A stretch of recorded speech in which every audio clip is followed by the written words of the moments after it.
bonjour, bienvenue dans notre dernière séance du séminaire Réalité collective et délire. Je profite au nom de tous de remercier Renato Seidel de son initiative et des riches échanges qu'elle a permis.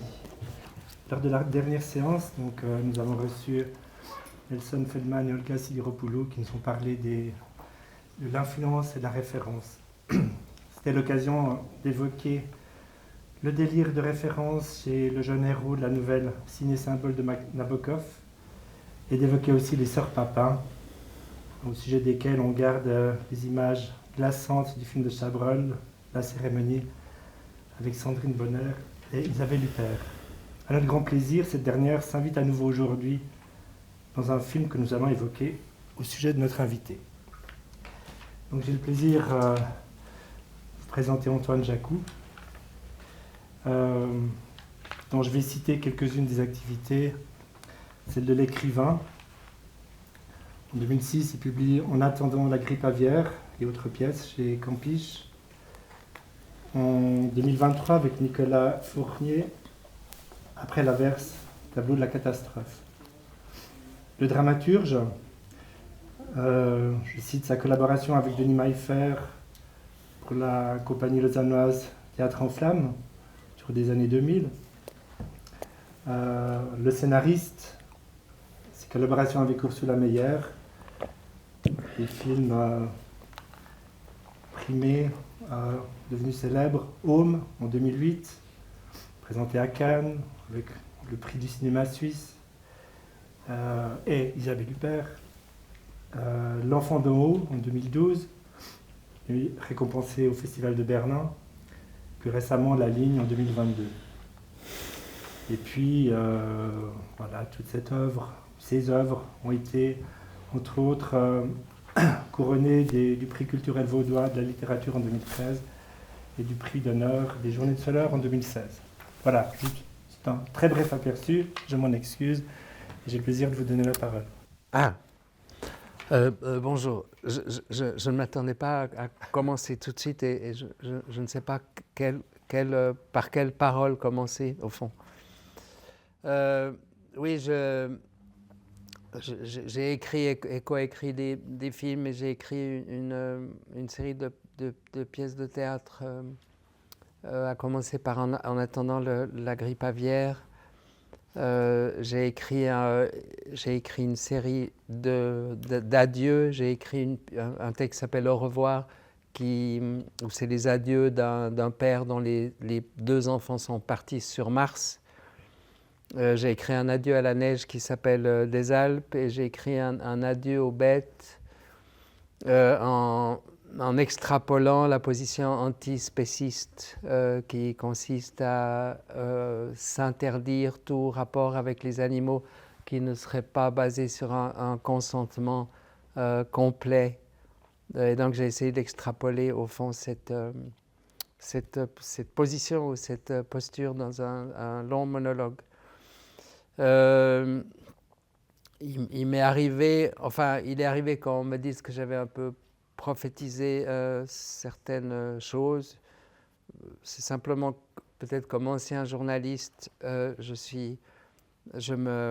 m'informe énormément et j'ai un rapport anxieux à l'information, ce qui me permettra de m'approcher du sujet d'aujourd'hui, c'est qu'il me donne parfois une longueur d'avance pour écrire des textes plutôt catastrophistes, mais heureusement non dénués d'humour noir, que ce soit pour mon propre salut ou le salut du public. Au fond, de combien de temps je bénéficie maintenant? Un peu. Ok, d'accord, ok. Donc, au fond, j'ai été invité par Renato Seidel à un peu développer autour de cette thématique hypocondrie et ruine. Je pense avoir une certaine expérience de l'hypocondrie comme sujet, voire victime, et non comme praticien. Mais au bout d'un moment, on devient une sorte d'expert de soi-même, probablement. De la ruine, enfin de l'effroi devant la ruine probablement, mais disons, pour l'instant, je suis ici, j'ai une chemise de belle facture, donc je ne suis pas encore complètement tombé dans la ruine. Mais j'ai voulu commencer mon exposé, que j'espère pas trop long ou ennuyeux, par 3 récits que j'ai appelés 3 récits inauguraux, où on va peut-être à la genèse de la tendance hypocondriaque. Ensuite, je peux éventuellement reprendre un texte que j'avais écrit sur la vulnérabilité du corps masculin, qui était une commande du temps. Et puis ensuite, j'ai 3 brefs thèses ou hypothèses sur l'hypocondrie et ses relations avec la ruine. Voilà. Je commence peut-être par mon récit inaugural numéro 1, sans en donner le contexte. Une femme marche sur les quais de Montreux. Soudain, elle s'effondre comme foudroyée. Des passants se portent à son secours. Trop tard, elle est morte. Les vers l'ont mangée de l'intérieur. Les vers, ce sont les points noirs, oui, les comédons que celle qui, selon ses dires, a assisté enfant à cette scène tragique, souhaite percer sur le visage de son jeune fils, maintenant qu'elle est devenue maman. Ces vers sont vivants, explique-t-elle à l'enfant avec le plus grand sérieux. Tels de minuscules, quoique féroces lombriques, ils auront dévoré de l'intérieur, oui, de l'intérieur, la malheureuse des quais de Montreux.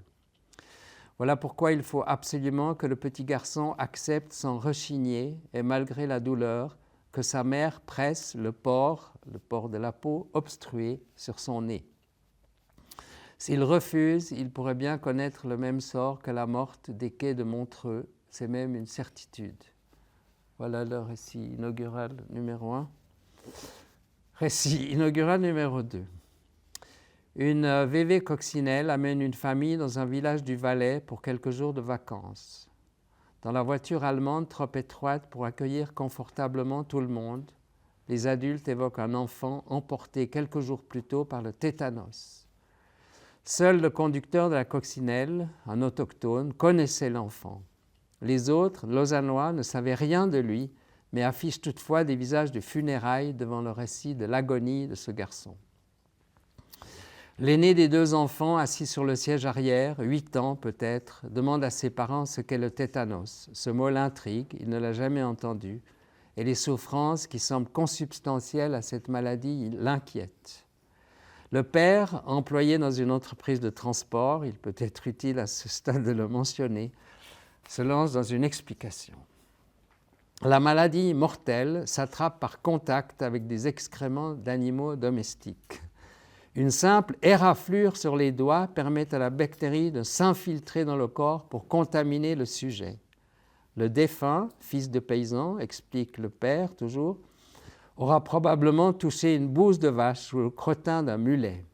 Dès lors infecté par cette maladie létale, raconte toujours le père, le jeune garçon aura été régulièrement et douloureusement frappé de tétanie, d'où ce mot de tétanos, jusqu'à cette convulsion finale qui, dans son lit de mort, l'aura figé dans une posture évoquant un pont. Oui, il était comme un pont dressé dans son lit de mort, répète le père, afin que son fils puisse bien se figurer cette agonie. Comme un pont, longtemps le fils gardera en lui cette image forgée de toutes pièces par l'imagination de l'employé de l'entreprise de transport. Récit inaugural numéro 3. Ils sont 3 à marcher dans la montagne. Le père, la mère et un préadolescent d'une 12aine d'années. Le sentier est plat, la température est agréable. La discussion roule sur toutes sortes de sujets. Advient celui du cancer, une thématique peu surprenante dans une famille entretenant ce que l'on nommera ici une passion triste pour le drame et les catastrophes de toute nature. Le père regarde noyer, explique qu'il se jettera contre une locomotive, oui, se jettera contre une locomotive s'il apprend qu'il est atteint d'un cancer. La mère, stupéfaite par le caractère aussi surprenant que grandiose de cette affirmation, demande à son mari comment il entend faire cela. Le père s'aventure alors dans une description de son projet. Une fois choisi une voie ferrée bien fréquentée, il se mettra à courir dans le sens inverse de la circulation des trains jusqu'au choc, forcément mortel, avec la locomotive. Un silence suit qui permet au présent de se figurer la scène et les éléments qui la constituent. Puis la mère se met à rire, discrètement d'abord, puis à la manière d'un torrent. C'est un fou rire immense qui la secoue maintenant. Voyant cela, l'enfant peut rire aussi, se permettant, au fond, de choisir le parti de sa mère. Cela dure un moment, ces deux êtres qui rient sur la montagne. Le père, lui, fâché, humilié, honteux peut-être aussi, fera la tête jusqu'à l'heure du pique-nique. Voilà les trois récits inauguraux, primordiaux.